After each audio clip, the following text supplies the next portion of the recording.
Hello everyone, and welcome back to Equilinox, where I have just been sitting here watching these little boars of all things jump around and flourish in our brand new woodland that we have over here, filled with heather and apple trees. And I have been so happy. And I never thought I would say that about watching a bunch of adorable boars jump around. But sure enough, I have been very happy. And let's see. Oh, and if we make a bunch of potatoes, we can actually make some warthogs. And a mutation! Wait, what was... I didn't read it quick enough. Oh no, what was just born with a strange mutation? I think it was these tulips. I think it was those tulips. Maybe, because these tulips are white and these tulips are purple. And can I even make purple tulips? Oh my goodness, let's find out. The answer is not that shade of purple.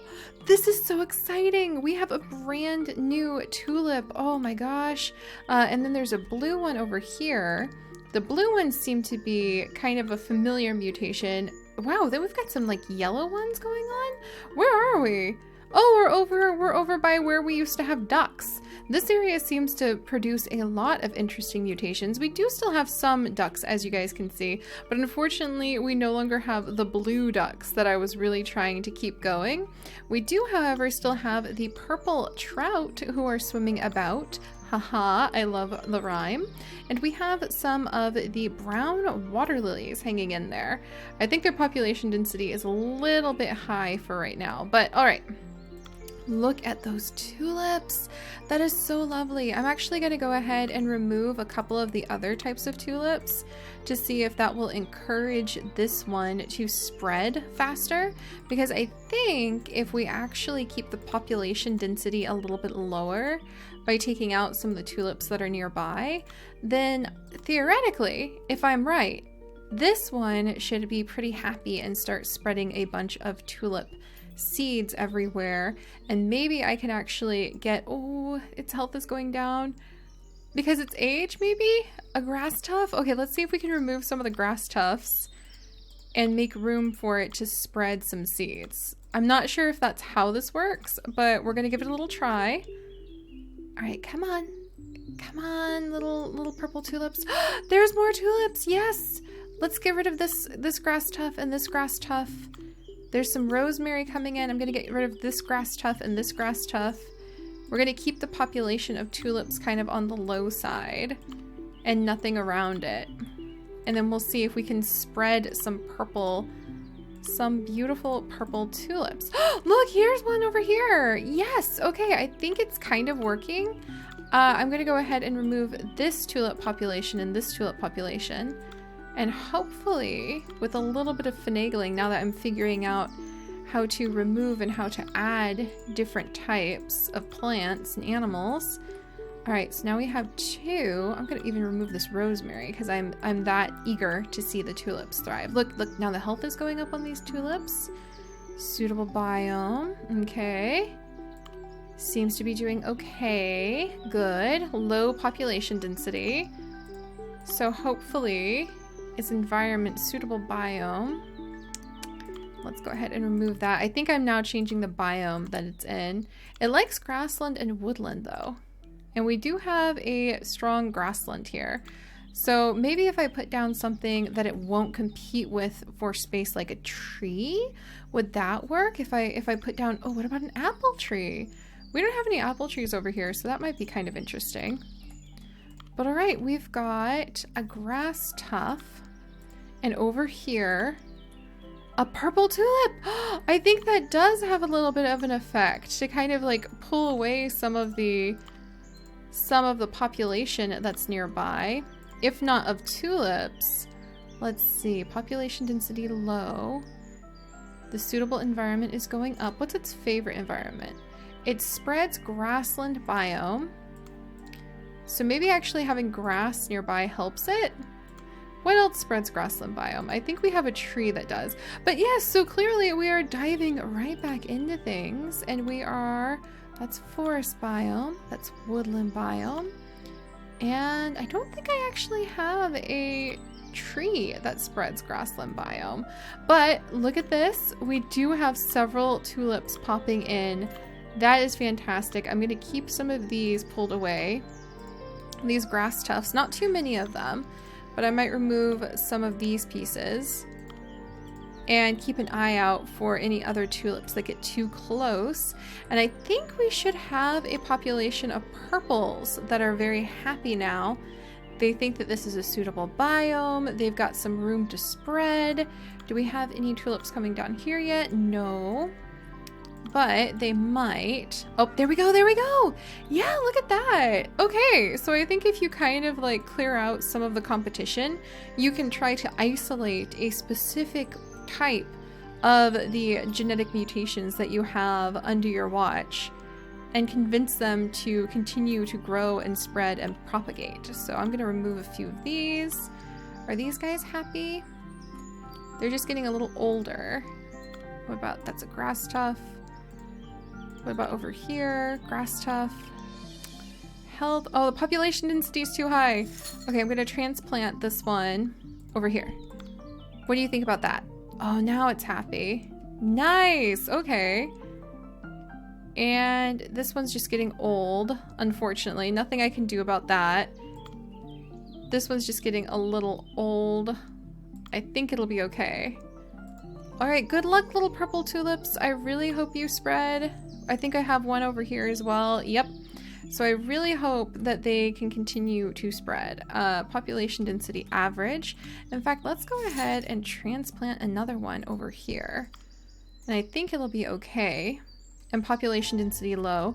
That might be another way to kind of manipulate this. Like over here, population density low on the tulips, but we're going to remove this blue one just in case. Okay, sorry about getting so distracted by the technicalities, but we have lost our blue ducks and we have lost other amazing genetic mutations that we had, and I don't want it to happen to our new purple tulips. But speaking of genetic mutations, oh my gosh, that's a lot of guinea pigs. You guys kind of spread behind my back without me realizing it. And we still have our zip quick little guinea pigs, and we're down to like just munchkin. We need to get some more. I should probably go ahead and genetically mutate one of the youngest guinea pigs. Come here, little guy. Prince, is it? All right, Prince, why is your health going down? Oh, because you're old. You're not young. All right, we need a young guinea pig. Pockets it is. You're a little faster than your average guinea pig, I think, and you are thus descended from a rocket, and we're going to try to get you to be dark orange because we need to have squirrels in the future. And nuts. We do need to work on nut trees. However, we left off last time with the opportunity to change a chicken into a sparrow and start working on birds. And that just sounds too amazing to pass up. And I'm kind of impressed that our chicken population has stayed so small. Oh my gosh, meanwhile the guinea pig population, they're really spreading, guys. I'm kind of amazed. But the chicken population has stayed pretty small, mostly because I think they prefer this spot with the wheat and with the low altitude. The guinea pigs don't seem to care. They are just spreading absolutely everywhere. So let's give oh, big boy. Oh my gosh. Let's give big boy an idea. It looks like if we get barley and woodland, then they will want to turn into, they will start to selectively choose to become a sparrow. So, all right, then we need to mutate some of the, not mutate, pardon me. We need to selectively breed some of the wheat in order to make that happen. So we have some wheat right here. Is it wheat? No, I think we have to selectively mutate some of the grass. Is it grass? No. How do I get barley? I know I've seen how to get barley, but we need to start looking around. That's snapdragons, which we still need to do. This is a tomato plant, rosemary, ferns, and sage. I know I've seen how to get barley somewhere. Oh, and the blueberry bushes. Well, those need bees. And we need to put some berry bushes at a high altitude. Oh, we should probably work on that too. There's just so many things to pick from. All right, I know. Oh, heather. I think we need to take the heather, and it needs to be near 3 forest trees. And then we will be able, we should have some heather that's near 3 forest trees over here, to turn it into barley. There we go. All right, so the heather is working on barley. The boars are extremely happy. And I guess that means we need some happy chickens that can eat barley and wheat. So I wonder if I should have another chicken population over here. Because they haven't really spread from that original population. They prefer grassland, but they can also do woods and forest. And they don't like trees. Huh. I didn't expect that. That's still very interesting to me. And you know what? We have this huge lake, and I keep waiting to decide what kind of lake to turn it into. But I think we're just going to go ahead and at least get some seaweed started. Like a lot of seaweed. Oh my goodness, we have so many discovery points, I just noticed. Huzzah for apple orchards. In fact, we might try to spread those apple orchards over here a little bit, because they are amazing. Let's make a bunch of heather. Let's just have like a ton of heather come through. And we'll bring with it some cedar trees, because these apples, this guy is unhappy because the population density is so high. So is this guy. So they're about to spread out anyway. And the cedar tree is just old. Yeah, the cedar trees are just old. So I do want to spread the heather a little bit. We'll come this direction, because heather will actually, you can see it happening. The coloration shift is occurring. And maybe we'll change the color of some of this heather once we make it happy. It's very unhappy because of the environment. Oh, the altitude is bad for the heather. Huh. Does it need to be higher up or lower up? Let me see. The altitude needs to be below 20 meters. All right, so I don't think we can go over there with the heather. We have a lot more, maybe down here. We have quite a few more mountains than I expected. So let's come over here instead. And we're gonna have the heather start spreading down here. And let's see if we can make it a fun color. I think we may have unlocked barley as well. Ooh, cyan heather! That sounds beautiful! But so does white heather. Ooh. Let's go with white. There we go. And hopefully that will spread all over the place. And let's see. That should get woodland going. And we need woodland. I guess woodland with no trees might be an interesting thing to do.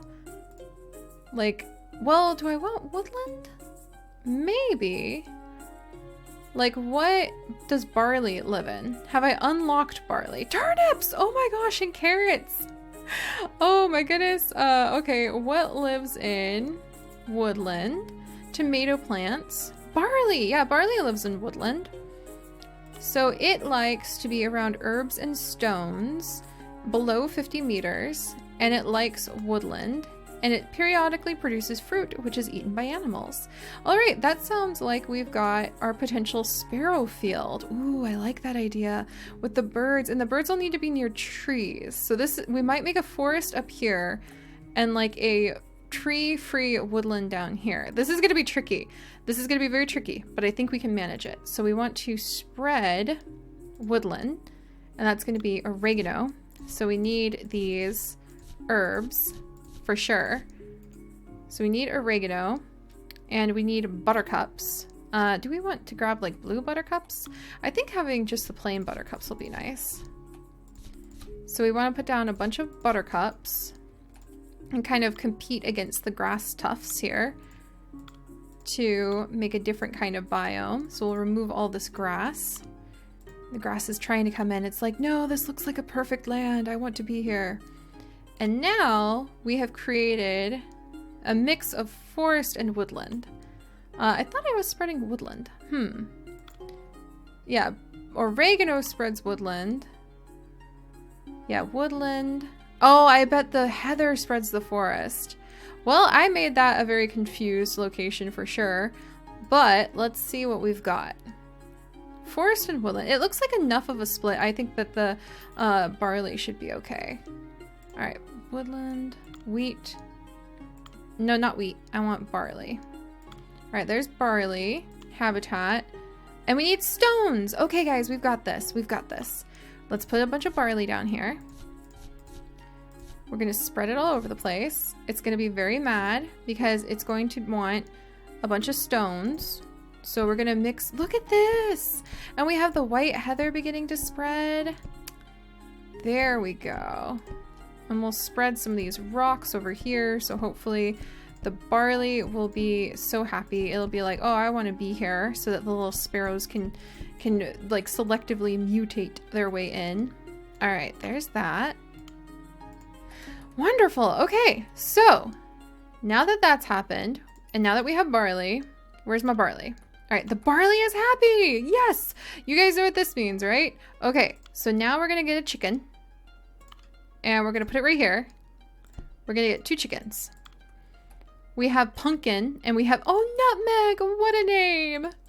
And we have to wait for them to eat the barley. And once they eat the barley, we will be able to attempt to make a brand new forest. And to get the birds to take care of things, we're gonna, or like a brand new meadow. So we have a beautiful meadow down here actually.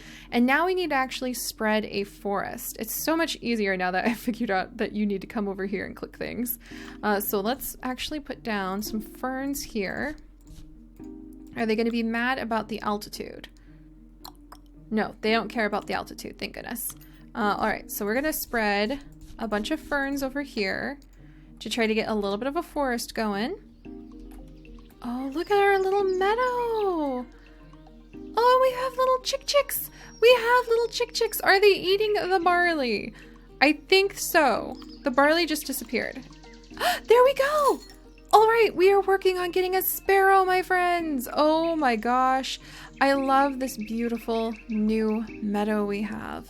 This is glorious. All right, and we will put in some trees up here, and we should have a beautiful glen, like a little meadow with some beautiful white heather that will hopefully spread through. We can make this really colorful. We can come over to another one of the young heathers and we can change its color to something else too.